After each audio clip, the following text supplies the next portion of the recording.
Apple recently denounced an internet myth that's been around for ages. Most people don't know this, but when your electronics get wet, you should not put them in rice. This is a common piece of advice that I hear from people, but there is a better way to deal with wet electronics, like even using tap water, as the Samsung manual tells you. I mean, look on the right, they're even telling you to get your phone more wet. So we'll explore what that's all about, what's wrong with using rice, and what you should do when your electronic device, whether it's a phone, key fob, laptop, or whatever, comes in contact with liquid.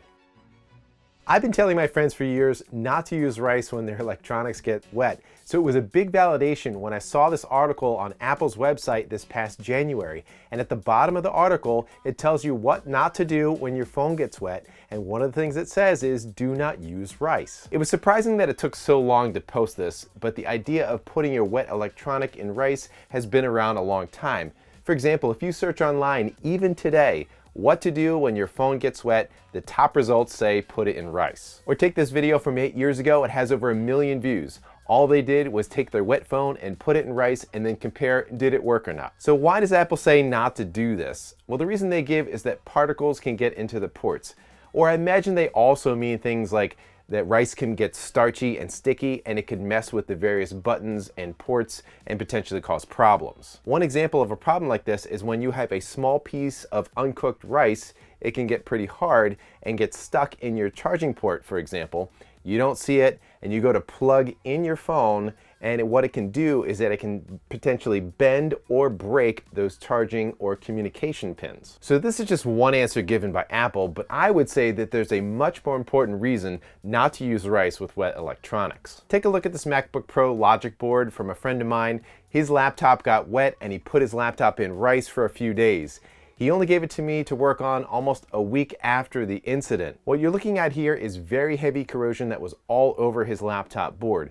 His computer wouldn't turn on, and he was very stressed because he had important work to do and he needed access to the data. Unfortunately though, the damage was so extensive that there really wasn't much I could do by the time he got the laptop to me.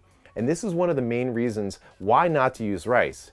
It's because rice, even if it could get rid of some of the moisture inside of the device, doesn't deal with the main issue, and it could lead you to believe falsely that something restorative is happening inside of there while it's sitting in the rice, when the exact opposite thing may be happening. Here's a different laptop board. See if you can spot the problem on this board. Looks kind of normal, doesn't it?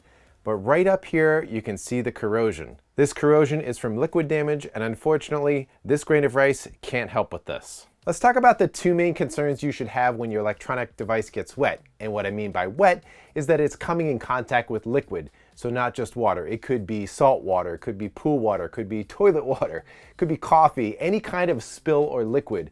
The first problem is the possibility of a short circuit. This is when the electricity moves along a path that it shouldn't. For example, on this board, electricity could be flowing around this capacitor when it normally shouldn't, and it could cause other components to break. One sign of a short circuit is when you notice that part of your device gets abnormally warm or hot. If you were to look at it under a thermal imaging camera, which is something I use sometimes to look for short circuits, you can look for parts that are hotter than they should be. And this heat is there because that component is not supposed to have that much electricity flowing through it. So this is one reason to get the liquid out as fast as possible, or keep it away as much as possible from parts that have electricity flowing through them. Now the type of liquid matters because, for example, if it's salt water versus tap water, you have a much higher concern with salt water because it's more conductive than tap water. You can also have a liquid that's not very conductive. For example, isopropyl alcohol, sometimes it's called rubbing alcohol. If I pour this 91% alcohol on my laptop, even while it's running,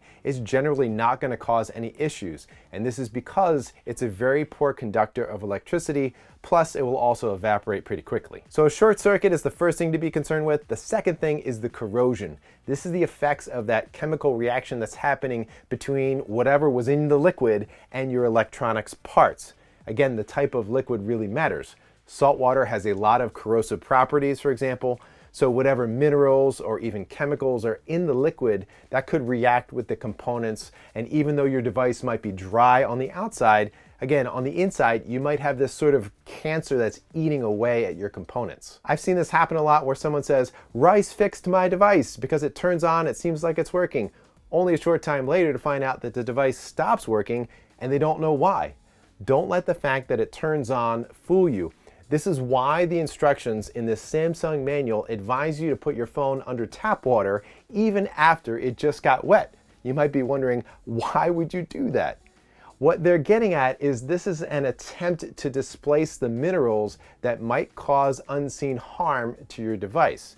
The idea is that tap water is, generally speaking, going to have less contaminants that interact with the components on your circuit board than whatever was in the liquid that got on it in the first place. Here they're specifically calling out things like drinks, seawater, and chlorinated pool water. So for example, you're at the beach and your nice SLR camera falls into the ocean. Here's what you should immediately do. You should immediately take the battery out of the unit, get your water bottle, and try to clean off as much of the salt water as possible as a first step. So you want to avoid a short circuit and you want to avoid corrosion. Another small aspect to consider is that if your device has an LCD display on it, even if you get non-conductive, non-corrosive liquid on it, you might have problems and see streaks or cloudiness. This is due to any minerals or debris left behind the screen after it dries that messes with the light polarization. So you want to avoid any liquids near screens. So if you're not supposed to use rice, what do you do when your electronic device gets wet? If your device has a high IP water resistant rating, like a 7 or an 8, if you hear those numbers, IP68 water resistant rating, it's the second digit is the water resistant number. So if it's a 7 or an 8 and it falls into water and you dry it off, it hasn't been under the water for a long period of time, then you're probably fine. If it is a phone or a device that has some parts replaced, it is possible that that watertight gasket wasn't put on the same way as it was at the factory, so you'll just have to use your judgment. But in general, these are my recommendations for when liquid and electronics meet. First is to turn off the power. Second is to get as much liquid out as possible. So not long ago, I spilled a full glass of water on my laptop keyboard while I was working on it. I had a moment of panic. Then my instincts kicked in like a first responder. I turned the laptop upside down to try to get the liquid to come this way and not go towards the screen because the logic board is under the keyboard. And then with one hand, I push the power button to turn off the power. So you want to turn it off and get as much water out as you can. And then of course you want to dry it off as much as possible. And then you want to try to open up as many doors, if there's a battery door or a SIM card tray or a way to get more air in there. So you can either let it air dry or put a fan on it. There's no need to use rice. You can also consider putting it in I'd say a warmish environment. Nothing harsh like a hair dryer or a hot car in sunlight, but just any air drying and letting it sit there is fine. Ideally though, if you're concerned, you want to open up the device. So something I recommend that everybody has is a small screwdriver set at your house. I have one of these fixed sets and I have a cordless set. Both of these have almost everything that you need to open up anything with smaller screws on it, like electronics or even eyeglasses. And these both have the special bits that are needed to open up iPhones and MacBooks. After you open it up, the first thing you should do is disconnect the battery or remove it. Even if the device looks like it's off, there still may be some energized circuits in there because of the battery. And if you're nervous about opening something up, there are lots of step-by-step guides online, like all the ones at iFixit. So if you're able to power it off and open it up fairly quickly, then your chances are very good that you can save the device. For example, if my friend didn't use rice but had given me his wet laptop as soon as it happened, I would have been able to open it up, disconnected the battery, taken the logic board out, and soaked it in isopropyl alcohol. Then I would have spot cleaned with the alcohol and an old toothbrush anywhere on the board or the chassis that may have come in contact with the liquid. And I bet his computer would have been saved from the worst of the corrosion, though it is possible that it may have needed some micro soldering work. Okay, so now what should you do if you can't or don't want to do any of the things I just mentioned? Well, the best thing, again, is to turn it off or remove a battery if possible. But if it's still dripping from the liquid, take it to a friend or a repair shop, or perhaps go to the local store, buy some isopropyl alcohol or buy some distilled water and soak anything that's not a battery or a screen in that liquid, and that'll buy you time until someone else can look at it. And if you're determined to use something to help absorb moisture, obviously I don't recommend rice.